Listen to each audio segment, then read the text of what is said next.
Mendoan, menyatu dalam doa dan renungan dari Katedral Kristus Raja Purwokerto, Senin 30 Agustus 2021 bersama saya Romo I.A. Indra Pamungkas. Saudari-saudara yang terkasih, selamat pagi, berkah dalam. Semoga berkat dan anugerah Tuhan pada hari ini menaungi kita dalam segala aktivitas dan pekerjaan masing-masing. Untuk itu, mari kita awali hari ini dengan bersama-sama mendengarkan dan merenungkan sabda Tuhan yang akan diambil dari Injil Lukas bab 4 ayat 16 sampai dengan 30. Dalam nama Bapa dan Putra dan Roh Kudus. Amin. Tuhan bersamamu dan bersama rohmu. Inilah Injil suci menurut Lukas. Dimuliakanlah Tuhan. Sekali peristiwa, datanglah Yesus di Nazaret tempat ia dibesarkan. Seperti biasa, pada hari Sabat ia masuk ke rumah ibadat. Yesus berdiri hendak membacakan kitab suci.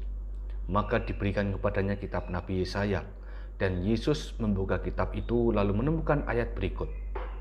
Roh Tuhan ada padaku, sebab aku diurapinya untuk menyampaikan kabar baik kepada orang-orang miskin, dan aku diutusnya memberitakan pembebasan kepada orang-orang tawanan, penglihatan kepada orang-orang buta, serta membebaskan orang-orang yang tertindas. Aku diutusnya memberitakan bahwa tahun rahmat Tuhan telah datang. Kemudian Yesus menutup kitab itu dan mengembalikannya kepada pejabat, lalu ia duduk dan mata semua orang dalam rumah ibadat itu tertuju kepadanya. Kemudian Yesus mulai mengajar mereka, katanya, "Pada hari ini genaplah ayat-ayat kitab suci itu pada saat kalian mendengarnya." Semua orang membenarkan Yesus. Mereka heran akan kata-kata indah yang diucapkannya, lalu mereka pun berkata, "Bukankah dia anak Yusuf?" Yesus berkata, "Tentu kalian akan mengatakan pepatah ini kepadaku, 'Hai tabib, sembuhkanlah dirimu sendiri, perbuatlah di sini di tempat asalmu ini segala yang telah kami dengar terjadi di Kapernaum.'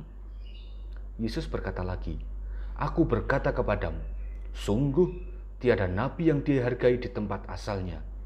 Aku berkata kepadamu dan kataku ini benar.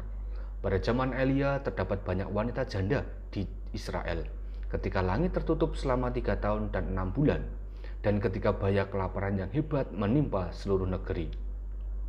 Namun Elia diutus bukan kepada salah seorang dari mereka, melainkan kepada seorang wanita janda di Sarfat di tanah Sidon. Dan pada zaman Nabi Elisa, banyak orang kusta di Israel, tetapi tiada seorang pun dari mereka yang ditahirkan selain Naaman, orang Syria itu." Mendengar itu sangat marahlah semua orang di rumah ibadat. Mereka bangkit lalu menghalau Yesus keluar kota dan membawa dia ke tebing gunung tempat kota itu terletak, untuk melemparkannya dari tebing itu. Namun Yesus berjalan lewat tengah-tengah mereka lalu pergi.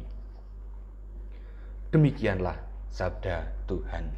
Terpujilah Kristus.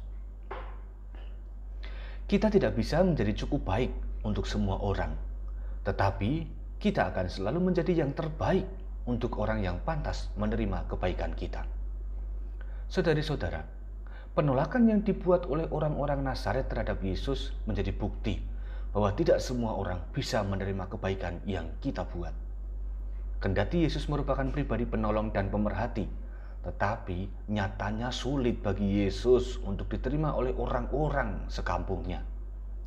Terlalu banyak alasan yang dibuat oleh mereka, sehingga mereka kurang bisa melihat tentang Yesus yang dewasa, Yesus yang sudah berubah, Yesus yang menganugerahkan mukjizat yang tidak lain, Yesus itulah Tuhan. Kesalahan mereka terletak pada kurangnya rasa menerima orang lain secara terbuka dan tulus hati. Dan akibatnya, Yesus tidak membuat banyak hal bagi mereka. Persis di titik itulah, Yesus bukanlah orang yang naif, yang memaksakan diri untuk tetap berbuat baik. Yesus justru menghargai kebebasan warga sekampungnya. Maka dari itu, dia memilih pergi. Kita pun demikian. Tidak semua kebaikan yang kita buat dapat diterima orang secara umum. Terkadang, justru orang mempertanyakan tujuan kita berbuat baik dengan berbagai ekspektasi yang bersifat curiga dan menutup diri.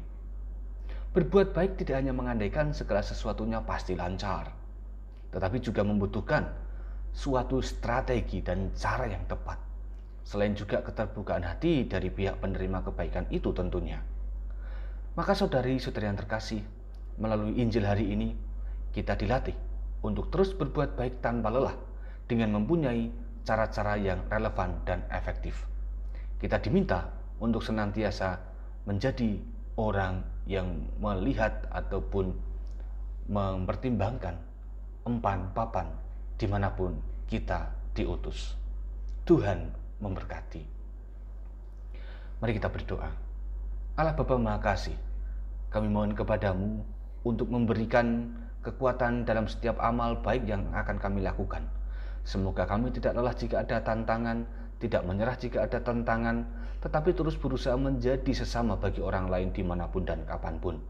Sebab dengan amal kebaikanlah maka kami semakin mewujudkan kerajaan-Mu di dunia ini. Demi Kristus Tuhan kami. Amin. Tuhan bersamamu dan bersama roh-Mu.